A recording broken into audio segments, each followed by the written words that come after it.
Herkese salam. Bugün sizlərlə birlikdə biz HTML, CSS dərslərimizə davam edirik. Ümumiyyətlə web developmentin frontend bölməsində əmin addımlarla irəliləyirik. Bugün sizlərlə mən nəyi birlikdə öyrənəcəyik? Forum əlavə etməyi öyrənəcəyik web sayta. Forum nədir? Ümumiyyətlə yəqin çox web saytda görmüsünüz. Yəni belə bir qutucuqdur. Sonra bir dənə də belə adda qutucuq var və bu qutucuqlardan siz öz məlumatlarınızı daxil edirsiniz. Bugün biz bunun eynisini yaradacağıq inşallah. Deməli, nə edirəm? Index.html faylımı açmışam və index.html faylıma açdıqdan sonra təbii ki o HTML body və head taglərimi əlavə edirəm. Bundan sonra nə edirik? Forum ümumiyyətlə bir paket halında olan taglərdən biridir. Bu nə deməkdir? Paket halında olan bir tag. Bunu başa düşək. Deməli, biz forum taglərinin arasında yazırıq. Və bu forum tagi gələcəkdə biz backend keçəndə bizim üçün ən önəmli tag olacaq. Siz bu formu inputları forumdan çöldə də yaza bilərsiniz. Amma ki formun içərisində yazmaq daha yığcamlıq və kod mədəniyyəti açısından daha yaxşıdır. Çünki bunlar paket şəklindədirlər. Deməli, formu açdım, gördüyünüz kimi bir dəyişiklik yoxdur. Nə edəcəm? İndi bunun içini doldurmaq üçün input deyə bir tag var. Input tagi gördüyünüz kimi açılışı olub, bağlanışı olmayan taglər sırasındadır. Input tagindən istifadə edirəm və input tagi artıq bizə yazı yazmaq üçün bir input vermiş oldu. Siz buradan, yəni istifadəçidən öz şəxsi məlumatlarını istəyə bilərsiniz.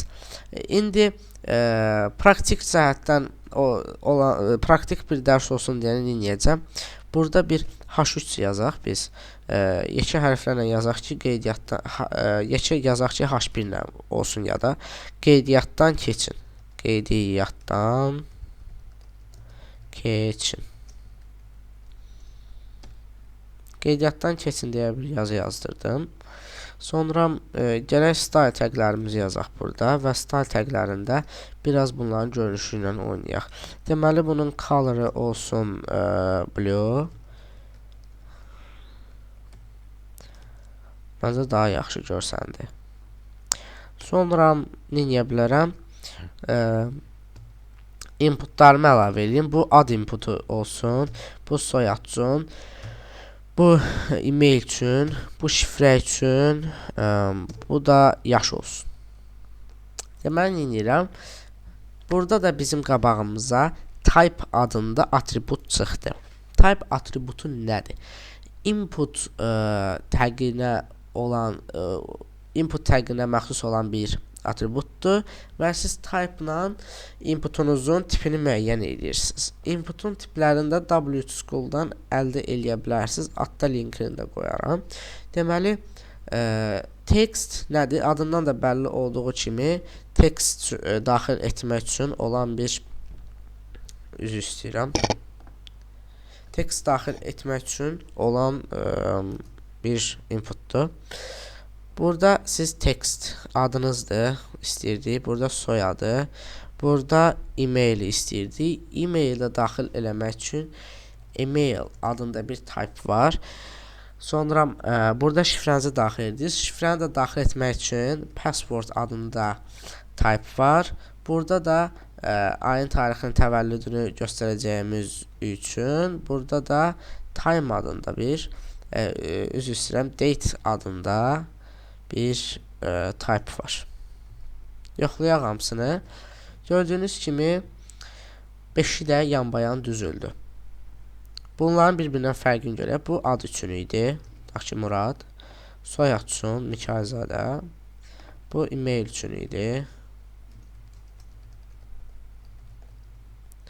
Bu password üçündür.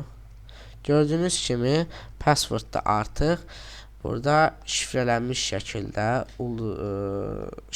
şəkildə bizə bunu vermiş oldu.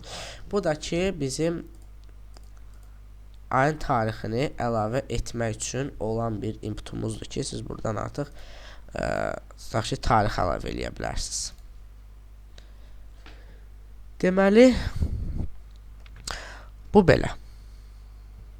Bir dənə də deyə bilərik biz. Başqa bir property var, placeholder adında. Placeholder property'si nə deməkdir, onu görək. Buraya yazaq ad, burada yazaq soyad. Gördüyünüz kimi placeholder nədir? Bir çox websaytda görərsiniz. Belə yazıdır inputun içərisində, amma şəffaf bir şeydir. Siz bura tutaq ki, bir hərf yazan kimi həmin yazı yox olur. Buranı boş eləsəm, həmin yazı gəlmiş olur. Baxın, bunu siz placeholder property'si ilə həll eləyə bilərsiniz. Burada yazıram e-postunuz. Burada yazıram şifrəniz. Burada yazmaya ehtiyac yoxdur.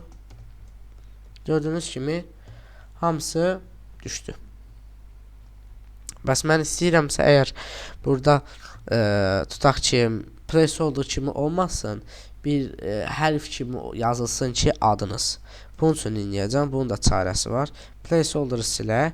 Bunun üçün də value adında bir atribut var. Value-daki burada yazırsınız tutaq ki, Murad. Mən burada səhifəni yeni edirəm. Gördüyünüz kimi Murad value'su qiyməti avtomatik olaraq bura düşmüş oldu. Tutaq ki, bunu dəyişəm edirəm adınız. Burada avtomatik olaraq adınız gəlmiş oldu. Bunu placeholder eləyirəm. Daha gözəl görünür. Çünki placeholderdan. Belə. Başqa deyə bilərik. Deməli, bunların mən istəyirəm alt-alta düşsünlər. Bunun üçün deyəcəm, BR təqindən istifadə edəcəm. BR təqi neyir? Gördüyünüz kimi BR təqi avtomatik olaraq özündən sonra gələnləri bir sətir alta keçirir. 2 dənə BR təqi qoysam 2 boşluq alta vermiş olacaq. BR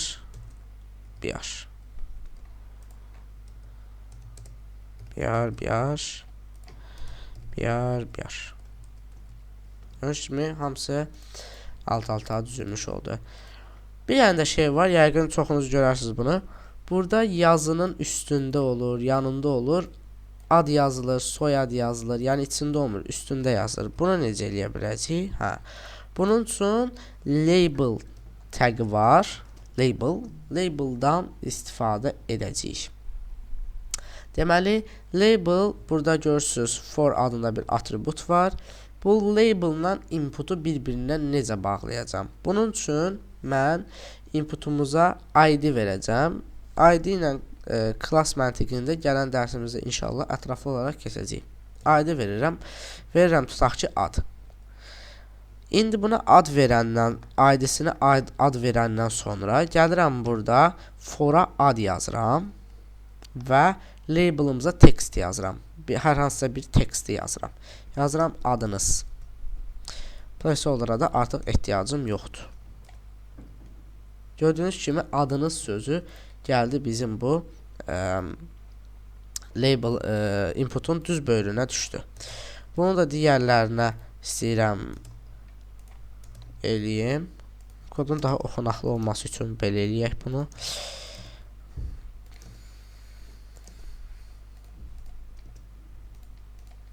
Bəli. Adınız, bunu dəyişib edirəm soyadınız. Bunu dəyişib edirəm e-postunuz. Bunu da edirəm şifrəniz. Və bunların ID-sini dəyişməliyəm. Və ID-sini dəyişməsəm nə olacaq? Gördünüz, işlədi.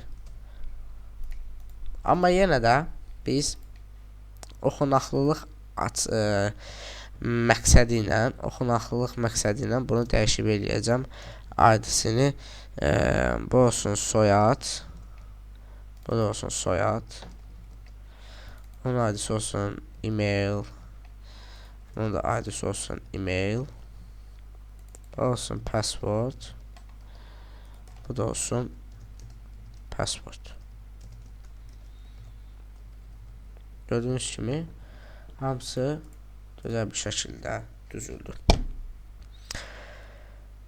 Deməli,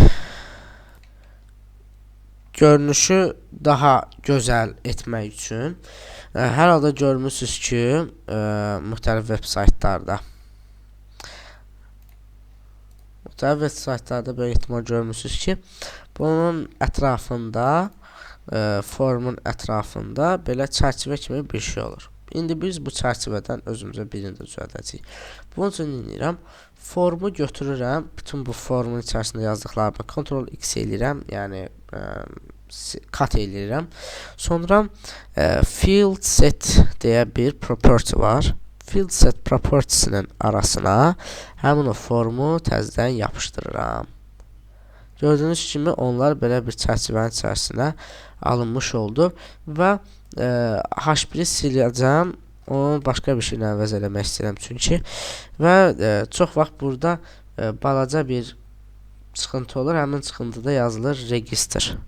Mən indi yazacağım qeydiyyatdan keçin. Bunu da legendlə eləmək, legend təqindən etmək mümkündür. Buna da yazıram qeydiyyatdan keçin. Gördüyünüz kimi çox gözəl şəkildə görünüşümüz də olmuş oldu. Məsəl üçün nə edə bilərəm başqa? Tutaq ki, görmüsünüz yəqin ki, yazılanları eyni anda silmək üçün ayrıca bir şey var, input var. Onun type reset. Bu necə işləyir? Baxaq, Murad yazdım. Mükayzadə yazdım. E-poçtumu yazıram. Şifrəmi yazıram. Resetə basıram. Hamısı silindi. Deməli, başqa nə var? Fayl upload eləmək üçün də input var. Bunun üçün də həmin o inputun type-ı da filed. File atributu ilə də, file type-lı inputla da siz web sayta görürsünüz ki, məsəl üçün Facebookda şey dəyişəndə, profil şəklinizi dəyişəndə belə bir pəncərə açılacaq indi. Həmin pəncərədən siz istədiyiniz şəkli seçirsiniz, əlavə edirsiniz, istədiyiniz bir faylı seçib əlavə edirsiniz. Məsəl üçün indi burada əlavə elədiyim görsəndi. Yəni, bu tip şeylər eləyə bilərsiniz. Bunun da çoxlu sayda type'ları var. Həmin type'ları da hamısını əzbərləməyə ehtiyac yoxdur. Yəni, yadınızdan çıxan bir şey olan kimi WSQL kimi mənbə əlinizin altındadır. Həmçinin bu type'ların da olduğu